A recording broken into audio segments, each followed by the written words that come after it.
ભ્રષ્ટાચાર ચાલે છે ભૂપેન્દ્રભાઈ, ચેતો તમે, નહીં તો આ તમને જીવા નહીં દે। આ મોદીના નામ પર અમે અત્યાર સુધી વોટ આપ્યા છે, હવે મોદીના નામ પર નહીં મળે તમને વોટ। નમસ્કાર દર્શક મિત્રો, સ્વાગત છે આપણે યુટ્યુબ ચેનલ એટલે કે MB ન્યૂઝ ગુજરાતમાં। ચાલો મિત્રો, આજે આપણે વાત કરીશું વડોદરાની જનતા દ્વારા લોકો એટલા પરેશાન હતા કે નેતાને પણ ત્યાંથી ભગાડી દેવામાં આવે, કારણ કે જનતા અને લોકો એટલી પરેશાન હતી, તેમ છતાં કોઈ પણ ધારાસભ્ય, કોઈ પણ મેયર, કોઈ પણ લોકો ડોકાણું નહીં। અને હાલ જ્યારે પાણી સમગ્ર જગ્યાએથી બધું જતું રહ્યું, ત્યારે આ ભાજપના નેતાઓ જાણે કેમ ફોટા પડાવવા અથવા તો સેલિબ્રિટી હોય એવી રીતે ધીરા ડગલા માંડતા આવે છે। તો ખરેખર આવા નેતાઓને જનતાએ, જે વડોદરાની જનતાએ જવાબ આપ્યો તે ખરેખર બિરદાવવા લાયક છે। તો ચાલો મિત્રો, સૌ પ્રથમ વડોદરાની જનતાએ બીજેપીના નેતાઓને એક એવી વિદાય આપી જ્યાંથી તેની ન પૂછો વાત। તો ચાલો મિત્રો, સૌ પ્રથમ આપણે ભાજપના MLA ने પણ વડોદરાની जनता भगाड़ी दीधा। मैडम काफी गुस्सा है लोगों में, 3 दिनों तक पानी था लेकिन कोई आया नहीं। हम आए थे, हम 4 दिन से और यहाँ तक इसके आगे हम आ नहीं सकते थे।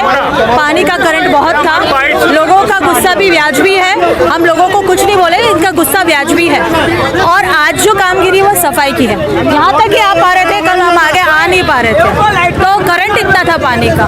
लोग यहाँ पे आके चले जाते थे, हाँ, मैं भी आई हूँ, नीचे उतरने का इतनी शिफ्टें भाई अभी आए, कोई पद का जरूरत नहीं है, ये सिर्फ पैसों के बल पे है, ये कुछ नहीं करेंगे।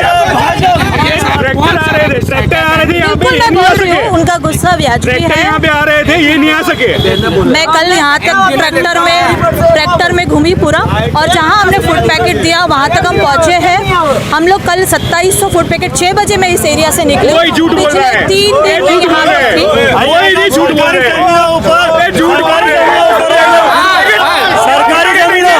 सरकारी जमीनों दबाई, बिल्डिंग अगर फूड पैकेट दे रहे थे तो यहाँ पे क्यों नहीं है फूड पैकेट? कॉर्पोरेशन ट्रैक्टर केम ना आया, ये वोट लेने आते हैं। ट्रैक्टर आया, लोगन ट्रैक्टर केम ना आया। सरकारी जमीनो दबाई ને બિલ્ડિંગો મરે છે, આ લોકો નથી જાણતા। અહીંના ધારાસભ્યોને ખબર હોય છે કે કઈ મકાન બને છે ને કઈ ઝૂંપડું બને છે। અહીંયા આગળ તમે જાઓ, સરકારી જમીન ઉપર મોટા મોટા એપાર્ટમેન્ટ બને છે, એમને ખબર નથી? આજે અહીંયા આગળ પાણી ભરાતું હતું, આગળ એપાર્ટમેન્ટો ઊભા કરી દે, સ્કીમો ચાલુ કરી દીધી, વગર પરમિશને સ્કૂલો બાંધી દીધેલી, ત્યાર પછી જમીનના દસ્તાવેજો કર્યા છે। એટલો તો ભ્રષ્ટાચાર ચાલે છે ભૂપેન્દ્રભાઈ, ચેતો તમે, નહીં તો આ તમને જીવા નહીં દે। આ મોદીના નામ પર અમે અત્યાર સુધી વોટ આપ્યા છે, હવે મોદીના નામ પર નહીં મળે તમને વોટ। આ ધારાસભ્ય હોય એમને જઈને કહેજો વડોદરાની અંદર કે તમે પબ્લિકને ઓળખો તો, તમને ઓળખતા નથી કે તમે કઈના ધારાસભ્યો છો, કોણ કોર્પોરેટર છે। એક સામાન્ય પરમિશન આગળ લીધેલી છે 4 રસ્તાઓ ઉપર સ્પીડ બ્રેકરની, એ નથી કરી શકતા તમે લોકો। એટલા તો હોપલેસ માણસો છો તમે। નામ તમારું? ભૂપેન્દ્રભાઈ શાહ મારું નામ છે, હું અહીંના સિનિયર સિટીઝન। તો મિત્રો, વિડીયો જોયો ને, તો હવે આ જનતા વિશે અને આ MLA વિશે અને આ લોકો વિશે તમારે શું કહેવું છે તે ખરેખર તમે જ જણાવજો, કારણ કે વડોદરાની જનતાનો બીજેપી નેતા ઉપર રોષ હવે શરમ સીમાવે છે। એટલે આના વિશે તમે એક કોમેન્ટ કરીને જણાવજો ખરેખર શું સમગ્ર મામલો છે, અને ખરેખર આવા નેતાઓને લીધે જનતા પરેશાન છે કે નહીં તે પણ કોમેન્ટ કરીને જણાવજો।